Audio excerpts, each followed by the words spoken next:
नमस्कार। मैं हूं गोविंद पंतराजू और आप देख रहे हैं हमारा कार्यक्रम आपकी बात। आपकी बात में आज हम एक बार फिर से करेंगे अफगानिस्तान की बात, अफगानिस्तान के आम आदमी की बात, अफगानिस्तान में तालिबान के आतंक की बात और अफगानिस्तान में तालिबान को किस तरह की समस्याओं का सामना आने वाले दिनों में करना पड़ सकता है, इसकी बात। और साथ ही साथ हम बात करेंगे किस तरह से ये जो घटनाक्रम है ये भारत के हितों को प्रभावित कर रहा है। हम बात करेंगे किस तरह इस घटनाक्रम ने भारत के लोगों को भी कहीं एक तरह से उनके तर्कों, कुछ लोगों के तर्कों के जरिए भारत में भी एक अजब किस्म की गलतफहमी इससे पैदा होने की बात चल रही है। और हम बात करेंगे किस तरह अमेरिका की दुनिया में जो दादागिरी है वो इस घटनाक्रम के बाद उसमें किस तरह का असर पड़ सकता है, अमेरिका की छवि को कितना नुकसान पहुंच सकता है और इस पूरे भारतीय उपमहाद्वीप में किस तरह से चीन की सुप्रीमेसी बढ़ सकती है। इन तमाम चीज़ों पर हम करेंगे आज आपकी बात। आज हमारे साथ इस बातचीत में हमेशा की तरह वरिष्ठ पत्रकार शरद प्रधान हैं और एक खास हस्ती major general A K. Chaturvedi ji हमारे साथ हैं, जो न सिर्फ एक वरिष्ठ सैन्य विश्लेषक हैं, रणनीतिकार हैं, बल्कि उन्होंने कई किताबें डिफेंस स्ट्रेटजी और जो इंटरनेशनल रिलेशन हैं उन पर लिखी हैं। एक जाने माने लेखक और जाने माने विचारक हैं। और साथ ही साथ थोड़ी देर में हमसे जुड़ेंगे वरिष्ठ पत्रकार अतुल चंद्रा। तो बातचीत की शुरुआत मैं सबसे पहले चतुर्वेदी साहब आपसे ही करना चाहता हूं। ये जो पूरा घटनाक्रम है इसको आप एक सैन्य विश्लेषक के तौर पर किस तरह से देखते हैं? देखिए गोविंद जी, जो इसमें ये हुआ है इसमें कोई शक नहीं कि जिसने एक कुछ दिन पहले जो आपने भी देखा होगा सोशल मीडिया पे एक बाइट आया था, एक किसी ने भेजा था फॉरवर्ड कि जिसको हटाने के लिए, तालिबान को हटाने के लिए 4 प्रेसिडेंट लग गए और अंत में तालिबान को वापस ले आए चौथे प्रेसिडेंट साहब, जिसमें उन्होंने $2 ट्रिलियन खर्चा कर दिए, करीब 5,000 सैनिकों को मरवा दिया। तो जो अमेरिका जिस एम से गया था वो तो कोई पूरा हुआ नहीं, क्योंकि वो अलकायदा को ख़त्म करने गए थे, अलकायदा को ख़त्म नहीं कर सके। उनको पता नहीं था कि वहाँ तोरा बोरा जगह भी है जहाँ की जा करके ये छुप गए थे। और बाद में धीमे धीमे पाकिस्तान की कलूसिविटी के साथ बाद में जब उन्होंने ओसामा बिन लादेन को मारा तो वो पाकिस्तान में था। और इस दौरान उन्होंने जो कोशिश की कि वो, हालांकि अभी बाइडेन साहब कह रहे हैं कि हमारा कोई इरादा नहीं था नेशन बिल्डिंग का, हम तो टेररिज्म को ख़त्म करने गए थे। तो काउंटर टेररिज्म का एक उनकी स्ट्रैटेजी होनी चाहिए। तो वहाँ तो अगर काउंटर टेररिज्म अगर थी तो उन्होंने इतना खर्चा बाकी चीज़ों पे क्यों किया? अगर आपका इरादा ये था कि इनको, अफगानिस्तान को 20 साल के बाद एम्पावर करना है, तो क्या वो एम्युनिशन बनाने में, क्या हथियार का 20 साल एक बहुत बड़ा वक्फा होता है, कोई ऐसी चीज़ नहीं कर सके। वहाँ पे एक जो कैपेसिटी बिल्डिंग करनी थी, उन्होंने $83 बिलियन खर्चा कर दिया फौज की ट्रेनिंग पे। वो फौज की ट्रेनिंग जो कि 10 दिन भी नहीं खड़ी हो सकी। तो क्या कारण है? या तो पुअर लीडरशिप रही, या उनकी लॉजिस्टिक सपोर्ट सिस्टम खराब रहा, या तालिबान 20 साल में पता नहीं कोई वो 7 फीट लंबे और 10 बाजू वाले रावण बन गए कि जो खत्म कर उन्होंने इनको खत्म कर दिया। तो ये चीजें जो हैं ये बहुत ही शक शुबा डालती हैं। एंड इसमें जो है, इसमें जो 2-3 कोलुसिविटी आपको बिल्कुल क्लियर दिखती है। कुछ दिन पहले एक जामिर कुबलोव करके रशिया के पुतिन साहब के अफगानिस्तान के ऊपर एडवाइजर हैं, उन्होंने कहा था हम पिछले 7 साल से कोशिश कर रहे थे अफगानिस्तान में ये तालिबान से कॉन्ट्रैक्ट बनाने के लिए ना। जो पिछली बार जो चाइना है उसके अपने इंटरेस्ट हैं, लेकिन इसमें जो सबसे बड़ी गौर करने वाली बात है कि जिस तालिबान को आप जो है बिल्कुल, जिसको कोई लेजिटिमेसी नहीं दी थी, सबसे पहले किसने दी? अमेरिका ने दी। उन्होंने जा करके उनकी शर्तों पर उनसे समझौता किया दोहा में। तो ये चीज जो है, अमेरिका का जो पूरा रवैया इसमें रहा है वो काफी सस्पेक्ट रहा।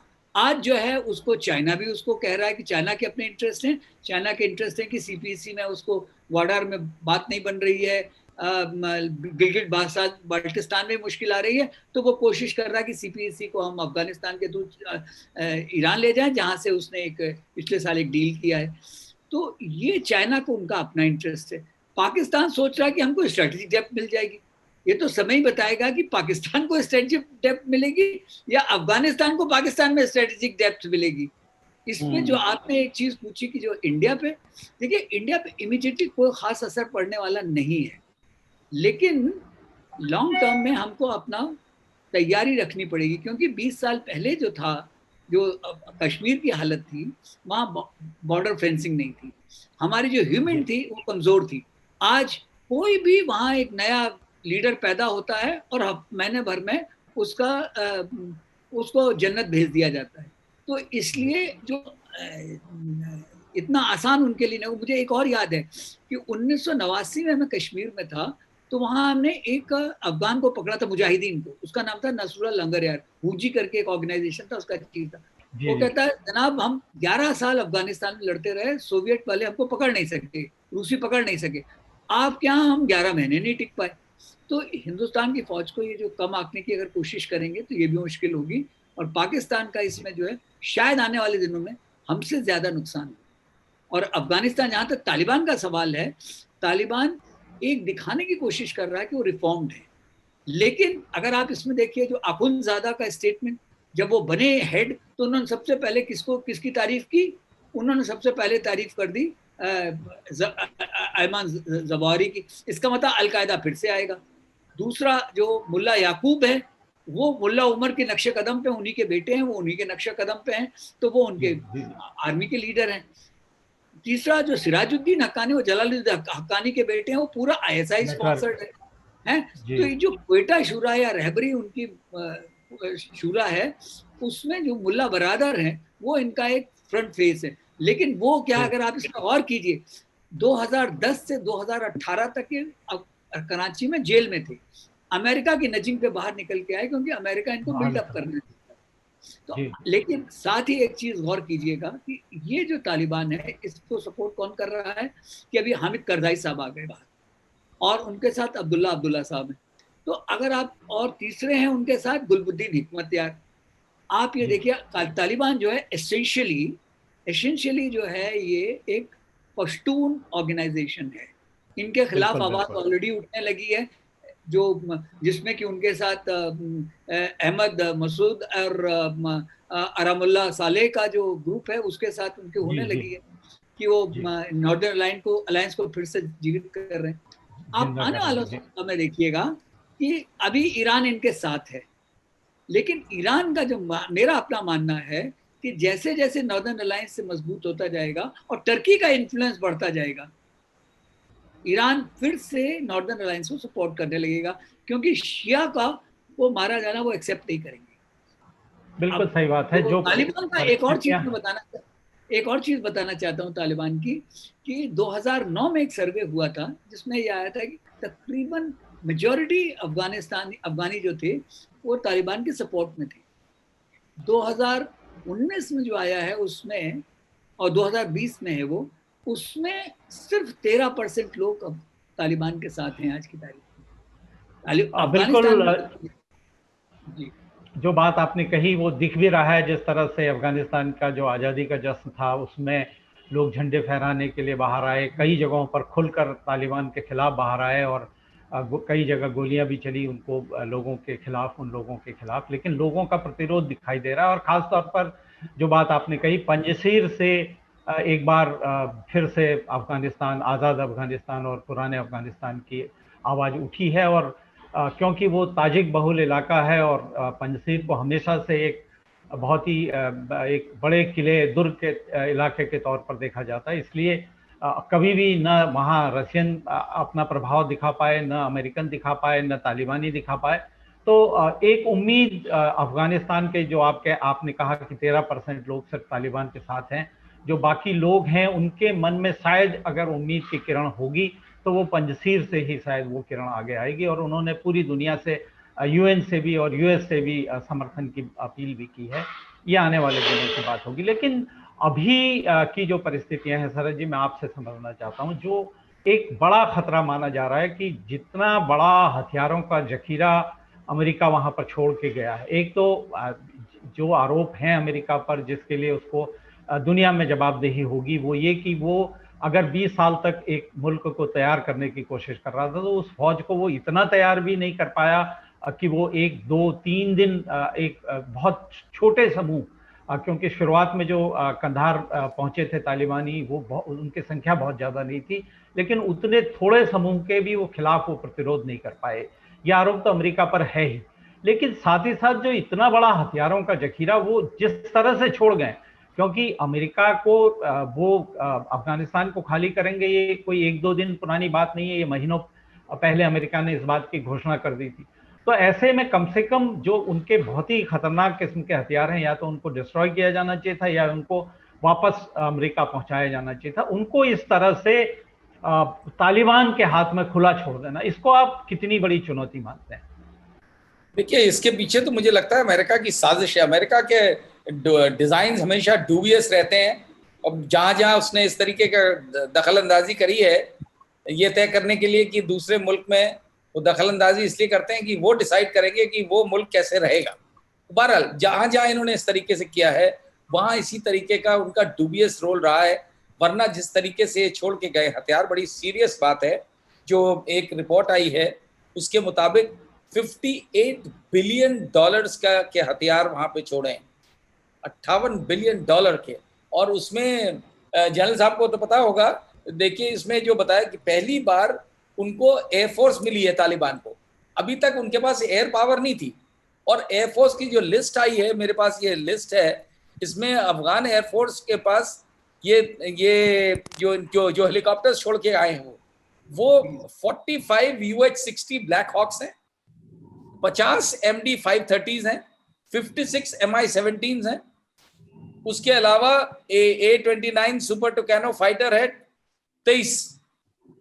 फिर ये हरकुलिस ट्रांसपोर्ट एयरक्राफ्ट, जो कि बहुत बड़ा ट्रांसपोर्ट एयरक्राफ्ट होता है, आई थिंक टैंक्स भी जाते हैं इसमें, ट्रांसपोर्ट हो जाते हैं। और C-28 यूटिलिटी एयरक्राफ्ट है, AC-208 फिक्स्ड विंग एयरक्राफ्ट है। ये तो आप सोचिए। इसके अलावा जो जिस तरीके के आर्मर्ड कैरियर्स हैं, और जो कितने राउंड्स, लाखों के हिसाब से राउंड्स ऑफ एम्यूनिशन है, लाखों के एम्यूनिशन है डिफरेंट वेपन्स के, और तमाम गन्स की तो कोई गिनती नहीं है। अब मजे की बात क्या है कि 10,000 अमेरिकन आर्मी अभी भी मौजूद है तालिबान में, अफगानिस्तान में। तो ये जो बाइडेन का क्या गेम है समझ में नहीं आता। जो इस तरीके का वहाँ पे लोगों के साथ, मतलब क्या कहा जाए, इससे ज़्यादा बदतर काम नहीं हो सकता। जिस तरीके की दुर्दशा हो रही है वहाँ के लोगों की, क्या अमेरिका जो बात करता है ह्यूमन राइट्स की, उसकी ड्यूटी नहीं है कि अपनी जो 10,000 की फौज है उसको लगाए उन लोगों की असिस्टेंस में? स्पेशली जो जनरल चतुर्वेदी ने बताया कि सिर्फ 13% लोग उनके साथ हैं। ये तो बहुत बड़ी बात है।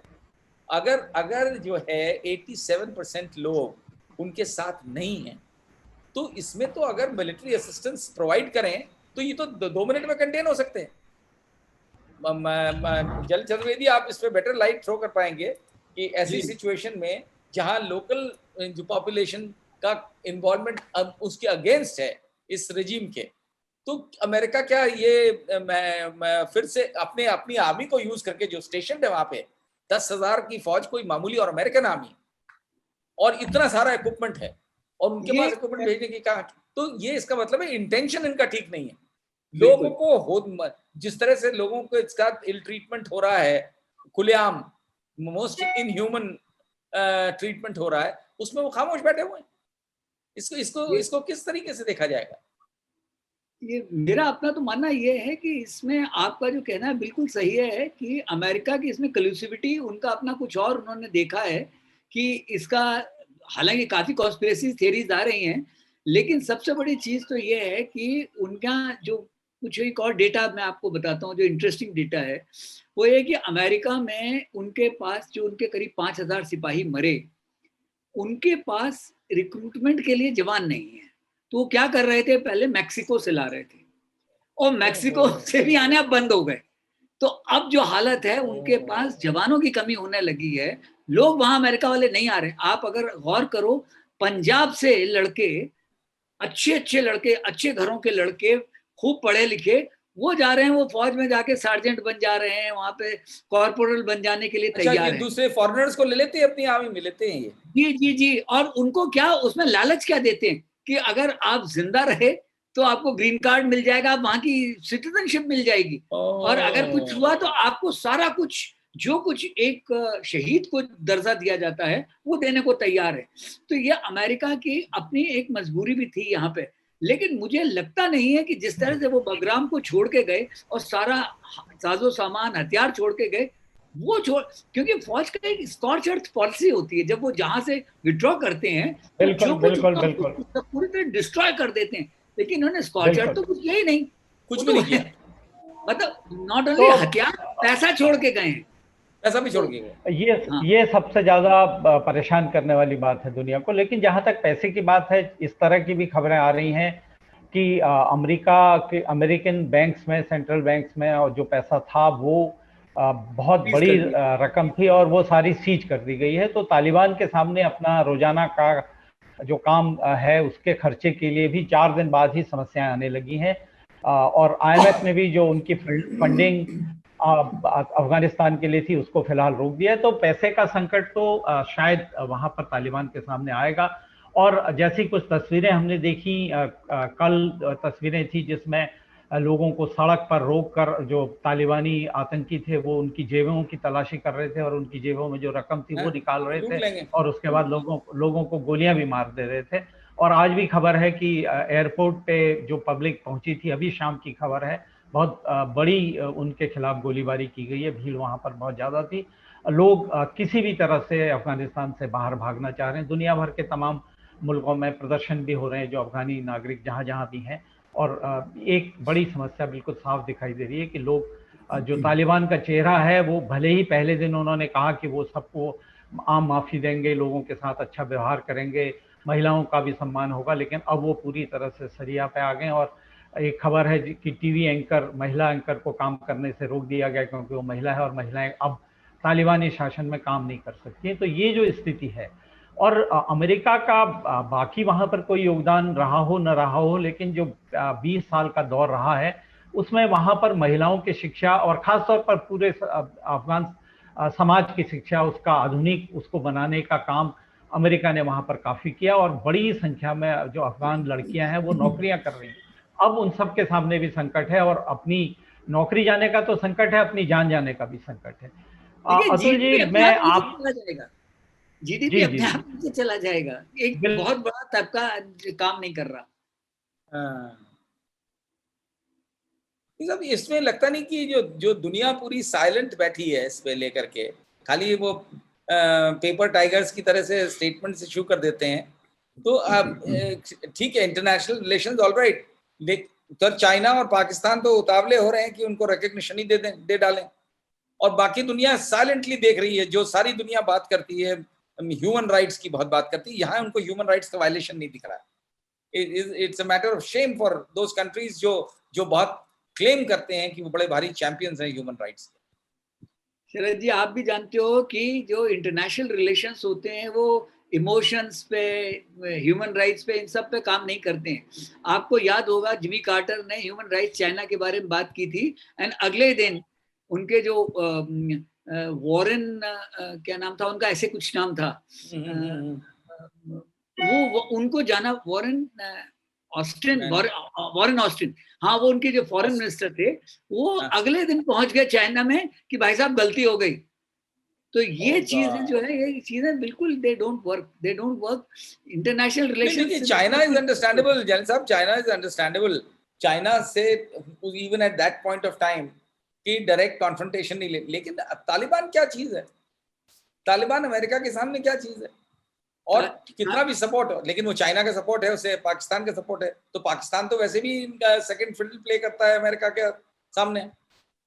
अमेरिका एंड चाइना दोनों का सेकंड फिडल। जी जी। तो ये चाइना तो बहुत पावरफुल हो गया है खुद ही, लेकिन इसमें अगर वॉइस उठे, इंटरनेशनली वॉइस उठे इसके अगेंस्ट तालिबान, तो प्रॉब्लम इज कि लोग तैयार, और ये देखिएगा लाइन से एक एक करके देने लगेंगे, और हम लोग तो सबसे बड़े पीछ लग्गू हैं, हम भी आंख बंद करके फिर देखिए रिकग्निशन देंगे कि अगर यही रवैया चलता रहा। अगर ये सबसे बड़ी गलती हो जाएगी अगर हम लोग कभी उनको उनको रिकॉग्नाइज कर देते हैं और या उनको हम एक्सेप्ट कर लेते हैं, ये बहुत बड़ी, क्योंकि उन्होंने जो बोला है कि भाई आपके एसेट्स को हम नहीं तोड़ेंगे, तो हमें क्या, हमने तो उनको चाइना, वो तो अफगानिस्तान को दे दिए, तोड़ोगे तो तुम्हारा नुकसान, हमने कौन सा उसमें उस पर तुमको लोन दिया है, वो तो चाइना देगा ना। अब जब वो जाके उनके लिथियम को निकालेगा, उनके मेस माइन से निकालेगा कॉपर, वो जो है वो लोन देगा, तो ट्रैप में जाएंगे। उनका अपना इंटरेस्ट है कि सीपीईसी की बात नहीं बन रही है। तो वो रशिया भी जो है इस वक्त बेसिकली, बिकॉज जो रशिया और ईरान के अगेंस्ट इन्होंने जो सैंक्शंस लगा रखे थे उसकी वजह से बहुत त्रस्त थे वो। लेकिन मुझे क्या लगता है कि आने वाले समय में ऐसा कुछ नहीं होगा। रशिया बहुत सेंसिटिव है अपने अंडरबेली के लिए। ताजिकिस्तान, उज्बेकिस्तान में वो इनको घुसने नहीं देगा।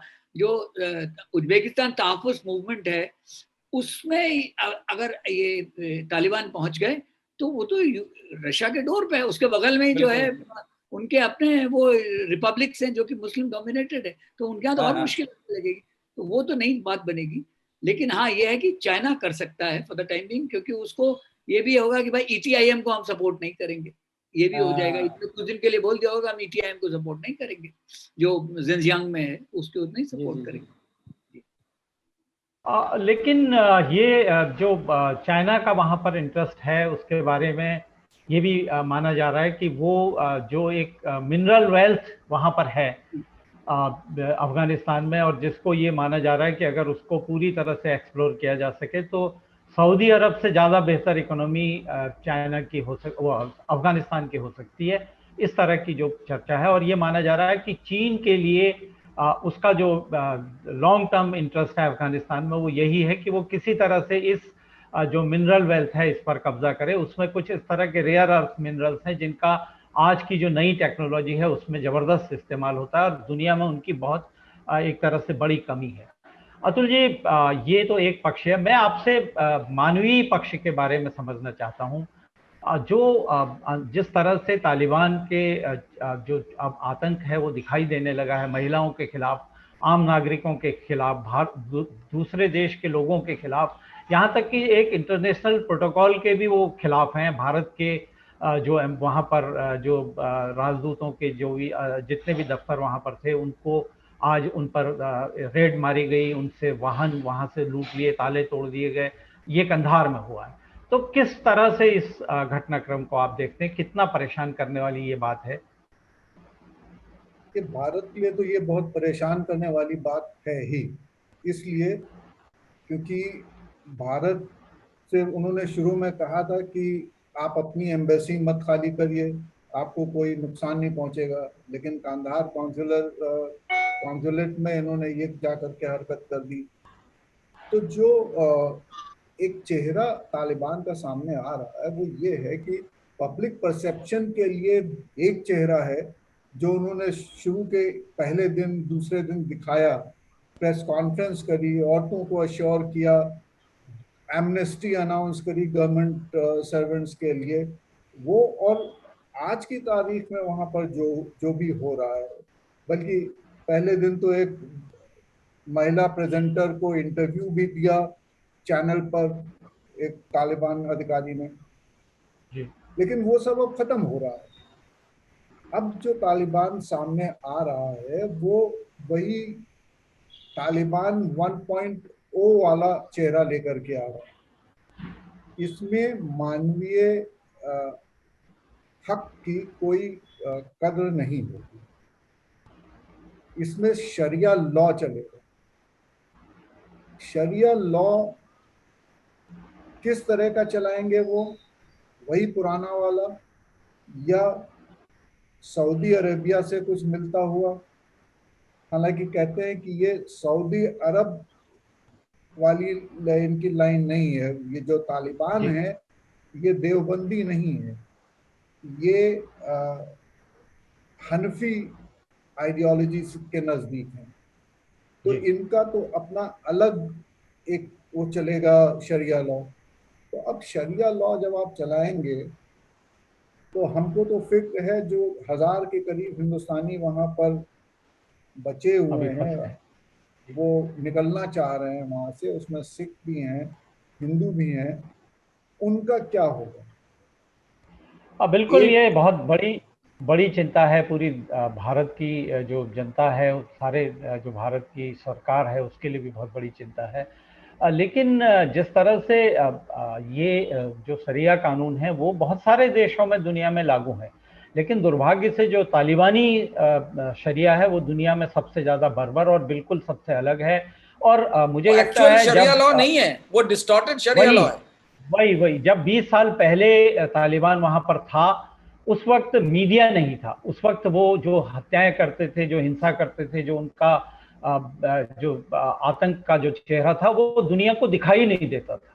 लेकिन आज मीडिया की उपस्थिति इतनी ज़्यादा है अफगानिस्तान में, भी जो सोशल मीडिया है वो बहुत ज़्यादा अभी तक मौजूद है, और उसकी वजह से जो उनका क्रूर चेहरा है वो इतनी जल्दी दुनिया के सामने आ रहा है। तो मुझे और लगता इससे है कि ज्यादा और दुनिया क्या को होगा गोविंद, शायद जो हाल में दानिश सिद्दीकी जो इंडियन जर्नलिस्ट था, फोटोग्राफर रॉयटर्स का, जिसके जिस तरीके की बर्बरता से जिसको मारा है उसको, वो इससे बड़ा और उदाहरण क्या होगा हाल का।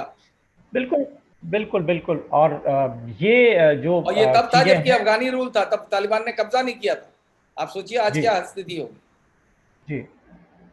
तो मेजर जनरल अजय चतुर्वेदी साहब, मैं आपसे एक बार इस बात को समझना चाहता हूं कि जो ये घटनाक्रम है अफगानिस्तान के अंदर, अब विश्व समुदाय से क्या उम्मीद की जानी चाहिए? दुनिया के जो ताकतवर देश हैं, जो दुनिया के क्योंकि एक तरफ तो होड़ चल रही है समर्थन देने की, कई सरकारें समर्थन देने को राजी हैं, कई सरकारें मान्यता देने को राजी हैं। दूसरी तरफ दुनिया में इस बात को लेकर, खास तौर पर जो यूरोप है जहां मानवाधिकार के बारे में ज़्यादा एक तरह से चिंता दिखाई देती है, उनकी तरफ से भी कुछ अपनी तरफ से कुछ करने की बात सामने आ रही है। आप क्या भूमिका देखते हैं विश्व समुदाय की इसमें? देखिए, इसमें मेरे हिसाब से इसमें 3 स्टेप्स पे काम होने की ज़रूरत है। पहला तो ये कि जैसे आपने बोला विश्व समुदाय, तो जो यूएनएससी में जो भी कोशिश की जा रही है, इसको और तेज़ी और मजबूती देने की ज़रूरत है। एंड जी आपको अगर याद होगा कुछ दिन पहले जब ये हुआ था, तो इवन कतार में भी जब ये हुआ था तो चाइना ने उस रिजोल्यूशन को समर्थन दिया था। जी तो चाइना भी इर्रिस्पॉन्सिबल अपने आप को नहीं दिखा सकता, क्योंकि जी। पैसे की ताकत एक ताकत होती है, लेकिन ऐसा नहीं है कि उनका अगर पूरी दुनिया साथ मिल जाएगी तो चाइना को अलग ये थलग। बात माननी पड़ेगी। अलग जहाँ वो अलग जी थलग पड़े तो उनको भी बात माननी पड़ेगी। तो जी एक तो ये यूएनएससी का एक बहुत स्ट्रांग रोल है, और मेरे जी ख्याल में जो इस वक्त डेरा डाले जयशंकर साहब बैठे हुए हैं, it has to be strengthen. And इसमें चाहे प्राइम मिनिस्टर को चाहे किसको, ये पूरी जो बातचीत का दौर है और स्ट्रेंथन होना चाहिए। कि एक तो ये, दूसरा जो ये अगर एक आरामुल्ला साले और अहमद मसूद की जो जोड़ी है, जी इसको धीमे धीमे करके स्ट्रेंथन करने की ज़रूरत है। इसके लिए मेरे अपना मानना है, एक बिल्कुल आउट ऑफ द बॉक्स में सजेस्ट करने की कोशिश कर रहा हूँ कि ये मौका अमेरिका को, जो रूस पे और ईरान पे सैंक्शंस हैं, और उसके लिए India can play go between, कि उनके सैंक्शंस हटाए। जहां वो हट गए तो जो उनके जो इनसे नाराजगी है वो अगर खत्म हुई तो ये अपने आप ही इनका जो सपोर्ट बेस है उतना कम होता जाएगा। कमजोर हो ये जाएंगे। सेकेंड जी थिंग। तीसरा, जी जो जहां पे भी दुनिया भर में अफगानी हैं, इनको अफगानियों को इसके बाद साथ इसके लिए ताकत से खड़ा होना पड़ेगा। आप देखिए कि इतना छोटा सा मुल्क है, वो मेजोरिटी में भी उनकी मुश्किल बलूचिस्तान में, लेकिन उन्होंने दुनिया में तहलका मचा रखा है, पाकिस्तान की उन्होंने नाक में दम कर रखा है। तो ये जी जो है, ये चीज़ जो है, ये अफगान को ही आगे आना पड़ेगा। लेकिन उनमें क्या है कि उनमें जो जो डिविजन्स हैं, जो ट्राइबल लाइंस पे अपने अपने कोई जो जी इथनिक जी टॉक की वजह से हैं, वो कबीले हैं। स्ट्रॉन्ग है कि वो आपस में एक दूसरे की सुनते ही नहीं है। अभी जी आप हामिद करजाई को इसलिए सुन रहे हैं क्योंकि वो दुर्रानी है। जी साल अब्दुल्ला अब्दुल्ला की थोड़ी सी कम सुनते हैं क्योंकि उनकी माँ ताजिक है। जी हिजब इस्लामी तो मतलब डिस्क्रेडिटेड है वो तो। आप देखिए, अगर गौर कीजिए, वो तो करप्शन और सब कुछ की वजह से गुलबुद्दीन हिकमत यार तो जब मुजाहिदीन ने उसको परे लगा दिया था, वो अभी बीच में जी आने की कोशिश कर रहा है। तो ये जी जो तालिबान का जो है, तालिबान को अगर चाहिए रिकॉग्निशन और नहीं है तो जैसे बताया पैसा देखिए उनके पास अभी तक 3 सोर्स थे। एक जी था जो बॉर्डर से ट्रांजिट फी आती थी। जी दूसरा उनके पास सोर्स था जो पॉपी कल्टीवेशन से ड्रग मनी थी। एंड तीसरा एक्सटॉर्शन। अब गरीब जी से एक बार उसकी जेब से निकाल लिया, अफगानी के पास कुछ पैसा तो बचा नहीं, तो एक्सटॉर्शन तो वैसे ही खत्म हो गया। बॉर्डर सील्ड है, ईरान ने भी सील कर रखा है, पाकिस्तान ने भी सील कर रखा है। तो वो जो वहां से आ रहा था वो भी पैसा नहीं आ रहा। तुम्हारा जितना ट्रेड है वो सारा बंद हो गया। आईएमएफ में जो पैसा है वो सील हो गया। तो अच्छा, जो अगर मान लीजिए चाइना उनके साथ कॉन्ट्रैक्ट करता भी है, चाइना की एक फितरत है, आप गौर करो, उन्होंने कभी भी वो वहां के लोकल लोगों को नहीं इन्वॉल्व करते। उनके काम में इन्वॉल्व क्या होता है कि वो अपने पूरे रिसोर्सेज लाते हैं, अपनी कॉलोनी बनाते हैं, अपना काम करते हैं, निकल जाते हैं। तो देश के जीडीपी में कोई इजाफा नहीं होता। आपने जो 50% महिला हैं उनको घर बैठा दिया, तो जीडीपी में आधा तो वैसे ही आपने अपना जीडीपी का जो प्रोडक्टिविटी है वो कम कर दी। तो मेरा अंदाज है कि तालिबान को फिर से सोचना पड़ेगा। लेकिन तालिबान की जो सबसे बड़ी समस्या आज की तारीख में है गोविंद जी, तालिबान मोनोलिथिक नहीं है। जैसा मैंने बिल्कुल पहले बिल्कुल। बताया, और अबू जाते मुझे हैं तो बात करते मुझे हैं लग जी। बिल्कुल मुझे लगता है कि जो उनके जो खुद के कंट्राडिक्शन है वो भी जी जी जी एक तरह से मुश्किल उनके लिए आएगी। और हम ये कामना करते हैं, ये उम्मीद करते हैं कि अफगानिस्तान के नागरिकों को उनकी आज़ादी फिर से मिले, वो आम आदमी की तरह जीने का अधिकार उनको वापस मिले। इसी के साथ आपकी बात को हम आज यहीं पर समाप्त कर रहे हैं। आप सबका धन्यवाद, आभार, नमस्कार।